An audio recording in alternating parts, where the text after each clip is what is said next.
Welcome to யாவரும் கேளீர். நான் உங்க பத்ரி பேசுறேன். தாய் கிழவி படம் காலையில ஒரு 10 மணிக்கு தான் போலான்னு முடிவு பண்ணேன். 11 மணிக்கு போனேன். டிக்கெட் இருந்தது 10:50 அந்த ரேஞ்சுக்கு போனேன். கரெக்டா ஷோ ஆரம்பிக்கிறதுக்கு முன்னாடி போயிட்டேன். படம் போடும் பொழுதே என்னன்னா கமலஹாசன் அவர்களுக்கு நன்றின்னு போட்டு தான் ஆரம்பிச்சான். அந்த டைட்டிலே டைரக்டர் வந்து தீவிர கமல் ரசிகர் அப்படிங்கிறது நல்லா தெரியுது. இந்த படத்தை பொறுத்தவரையே இது வந்து ஃபேமிலியோட எல்லாரும் சேர்ந்து பார்க்க வேண்டிய படம். இது வந்து நீங்க ஒரு சினிமா ரசிகரா இருந்தால் உங்களுக்கு வந்து ஒரு ட்ரீட், அதே நீங்க கமல் ரசிகராகவும் இருந்தீங்கன்னா உங்களுக்கு டபுள் ட்ரீட். அந்த மாதிரியான ஒரு படம். அதாவது ஒரு சின்ன லைன் தான், அதாவது உமன் எம்பவர்மெண்ட்டை பத்தி சொல்லப்பட்டிருக்கிற ஒரு படம். பெண்கள் தங்க சொந்த காலில் நிக்கணும். படத்தோட அடிநாதம் என்னன்னா, ராதிகாவுடைய கருத்து என்னன்னா, அவங்களுக்கு வந்து இந்த 60 வயதுல தான் பெண் சுதந்திரம் அவங்களுக்கு கிடைச்ச சுதந்திரம், அவங்க பொண்ணுக்கு 30 வயசுல கிடைச்ச சுதந்திரம், அவங்க பேத்திக்கு 18 வயசுல கிடைச்ச சுதந்திரம் வந்து பெண்கள் பிறக்கும் போதே அவங்களுக்கு சுதந்திரம் கிடைக்கணும், அவங்க சொந்த காலில் நிக்கணும், அவங்களே வந்து உமன் எம்பவர்மெண்ட், அவங்களா ஏதாவது ஒரு வேலை பார்க்கணும், அடுத்தவங்களை நம்பி இருக்கக்கூடாது அப்படிங்கிறத சொல்றத வந்து ரொம்ப ஜாலியா ரொம்ப ஃபன்னா, அதை வந்து படம் நெடுக காமெடி பயங்கரமா சிரிக்கிறாங்க தியேட்டர்ல. அதாவது ஃபேன் பாய் அப்படின்னு நம்ம சொல்றோம், அது லோகேஷ் கனகராஜை விட, கௌதம் மேனனை விட, இதுக்கு முன்னாடி இருந்தவர்களை விட இந்த சிவகுமார் முருகேசன் இன்னும் தீவிரமான ஃபேன் பாயா இருக்காரு. அதாவது இன்றைய தலைமுறை இளைஞர்களுக்கு, இன்னைக்கு ஸ்கூல்ல படிக்கிறவங்க, இன்னைக்கு குழந்தையா இருக்கிறவங்க, இன்னைக்கு காலேஜ் படிக்கிறவங்களுக்கெல்லாம் கமலஹாசனை வந்து ரொம்ப அழகா கொண்டு போய் சேர்த்திருக்காரு. அதாவது குறிப்பா வந்து கமல் படத்துல வரக்கூடிய பாடல்கள் அதை வந்து ரொம்ப அழகா கொண்டு போய் சேர்த்திருக்காரு. சிங்கம்புலி படத்துல வந்து தீவிர கமலஹாசன் ரசிகனா வராரு. அதாவது எப்படிப்பட்ட ரசிகர்னா, அவர் வந்து தன்னுடைய பையனுக்கு வந்து கமல்னு பேர் வச்சிருக்காரு, பொண்ணுக்கு வந்து ஸ்ருதின்னு பேர் வச்சிருக்காரு. கமலஹாசன் ஸ்ருதிஹாசன் பேர் வச்சிருக்காரு. அப்படிப்பட்ட தீவிர ரசிகர். நெஞ்சில வந்து விருமாண்டி கமலஹாசனை பச்சை குத்தி இருப்பாரு. அவருக்கு ஏதாவது 90 கொடுத்தா கமலுக்கும் வச்சு வைப்பாரு, அவரும் ஆண்டவர் தானே அப்படின்னு சொல்லி அப்படி ஒரு தீவிரமான கமல் ரசிகர். அவர் வந்து ஒரு மைக் செட்டு, அந்த மைக் செட்டு போடுறவரா இருக்காரு. அவர் ஒரு வண்டி வச்சிருப்பாரு, அந்த வண்டியிலையும் கமல் ஸ்டிக்கர் ஒட்டியிருக்கும், விருமாண்டி கமல்னே அந்த வண்டிக்கு பேரு. அது எப்ப பார்த்தாலும் அவர் வந்து கமல் பாட்டு தான் போடுவார். அதாவது ஒரு தகராறு வரும். எப்படின்னா, ஃபுல்லா ஒரு கல்யாணத்துல வந்து காலையில இருந்து கமல் பாட்டா போட்டுக்கிட்டு இருக்காரு, ரஜினி பாட்டை போடுங்கடா அப்படின்னு சொல்லி ரஜினி ஃபேன் உட்காந்துருப்பாங்க 2 பேர். அவங்க கேட்பாங்க. உடனே இவர் என்ன பண்ணுவாரு, ரஜினி பாட்டை போடுறேன்னு சொல்லிட்டு நினைத்தாலே இன்னைக்கு உங்களை வர்ற ரஜினி பாட்டை போடுவார், எங்கேயும் எப்போதும். இதுவும் கமல் பாட்டு தான்டா அப்படிம்பாங்க. அப்புறம் சண்டை போட்டு பொதுவா ஒரு பாட்டை போடுவோம்னு சொல்லி சூர்யா படத்துல இருந்து ஒரு பாட்டை பாடுங்க அப்படின்னு ஒண்ணு, ஏலேலம்மா அப்படி அந்த பாட்டை போட்டு விடுவாரு. அது பார்த்தா ஸ்ருதி பாட்டு. டே, இவன் எப்படி இருந்தாலும் கமல் பொண்ணு ஸ்ருதி பாட்டை போடுறான்டா அப்படிங்கிற மாதிரி அவ்வளவு முரட்டு ரசிகர். இன்னொன்னு எப்படின்னா, சந்திரஹாசனுக்கு 4ஆம் ஆண்டு நினைவு அஞ்சலி அப்படின்னு சொல்லி அவர் போஸ்டர் ஒட்டுவாரு. கமலோட அண்ணனுக்கு நினைவு அஞ்சலி இவர் போஸ்டர் ஒட்டி பண்ற அளவுக்கு தீவிரமான ஒரு கமலஹாசன் ரசிகர். சிங்கம்புடி, அதாவது ராதிகா வந்து அந்த ஊர்ல வட்டிக்கு கொடுத்து சம்பாதிக்கிறாங்க.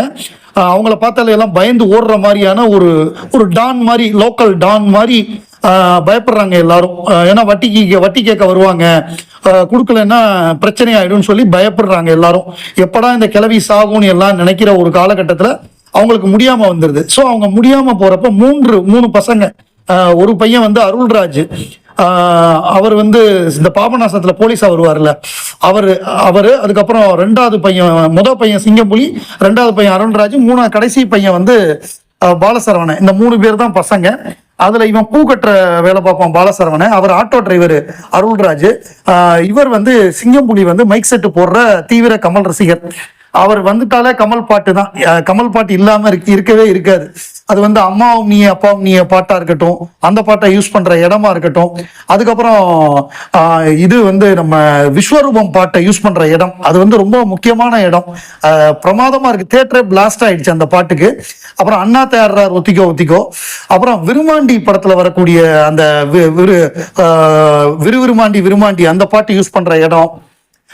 கடைசியா வந்து கிளைமேக்ஸ்ல வந்து கடவுள் அமைத்து வைத்த மேடை, அந்த பாட்டு யூஸ் பண்ற இடம்னு நிறைய ஏகப்பட்ட கமல் ரெஃபரன்ஸ். நீங்க கமல் ரசிகரா இருந்தா உங்களுக்கு வந்து இந்த படம் வந்து ஒரு என்ன சொல்றது, மறக்க முடியாத அவசியம் பார்க்க வேண்டிய படமாயிரும். அவ்வளவு இருக்கு கமல் ரெஃபரன்ஸ். கமல், ஸ்ருதிஹாசன் அந்த மாதிரி பேர்கள் அடிக்கடி உச்சரிக்கப்படுது, அந்த பாடல்கள் போடப்படுது.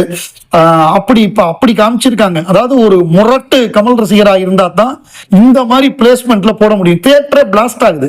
அப்போ உட்கார்ந்து இருக்கிற எல்லாருமே கை தட்டுறாங்க. வந்திருந்த நிறைய லேடிஸ் ஆடியன்ஸ், இளைஞர்கள் தான் நிறைய வந்திருந்தாங்க மார்னிங் ஷோல.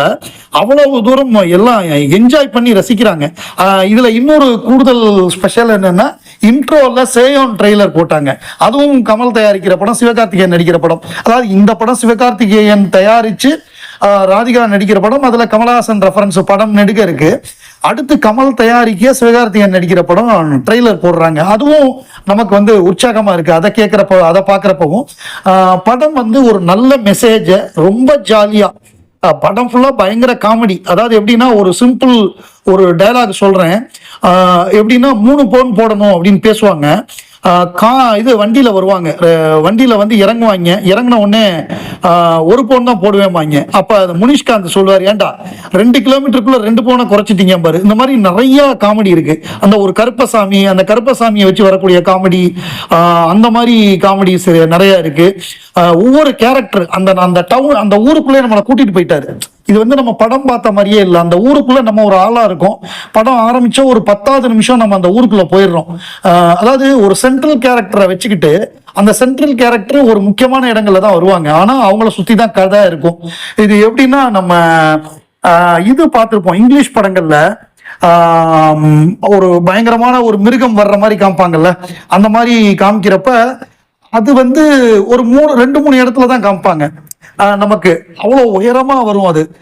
அதை அடிக்கடி காமிக்க மாட்டாங்க. ஒரு முக்கியமான தருணங்கள்ல தான் அது வரும். ஸோ அது வர்றப்ப நமக்கு வந்து கூஸ் பம்ப்ஸா இருக்கும்.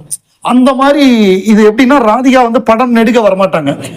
படத்துல வந்து ஒரு 20-25 நிமிஷம் தான் வருவாங்க. ஆனா படம் வந்து அவங்கள சுத்தி தான் போகும்.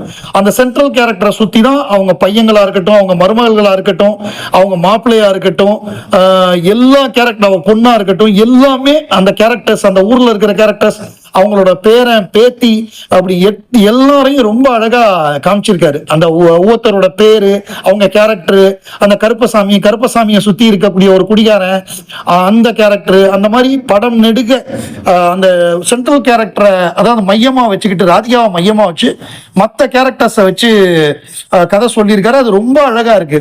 அந்த அந்த வட்டார வழக்கு, அவங்க பேசுற விதம், அந்த அவங்களோட இன்னசென்ஸ், அவங்க வந்து இந்த நகைக்காக ஆசைப்பட்டு அவங்க பண்ற சேட்டை அப்படின்னு, அது கடைசியா பேக் ஃபயர் ஆறப்ப அதுல வரக்கூடிய ஹியூமரு, அது வந்து இந்த காமெடி ஆஃப் எரர்ஸ்னு சொல்லுவோம்ல, அதை வந்து சூப்பரா பண்ணியிருக்காரு.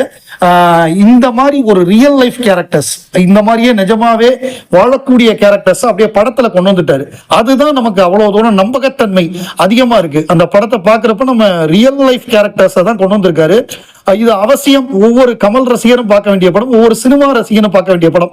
உமன் எம்பவர்மெண்ட், பெண்கள் வந்து சொந்த காலில் நிக்கணும் அப்படிங்கிற கருத்தை இவ்வளவு ஹியூமரா, இவ்வளவு ஜாலியா சொல்லியிருக்காரு அப்படிங்கிறது நமக்கு ரொம்ப ஆச்சரியமா இருக்கு. இவருக்கு பெரிய எதிர்காலம் இருக்கு. கமலஹாசனை வந்து இப்போ இருக்கிற இந்த தலைமுறைக்கு கொண்டு போய் சேர்த்திருக்காரு. அதாவது கமலஹாசன் வந்து அவருடைய அருமை பெருமை என்ன அப்படிங்கிறது இப்ப இருக்கக்கூடிய அவங்களுக்கும் தெரியும். சோ அடுத்தடுத்த தலைமுறைக்கு கடத்தினதன் மூலமாக இவர் தான் பெஸ்ட் ஃபேன் பாய் அப்படின்னு ப்ரூவ் பண்ணியிருக்காரு.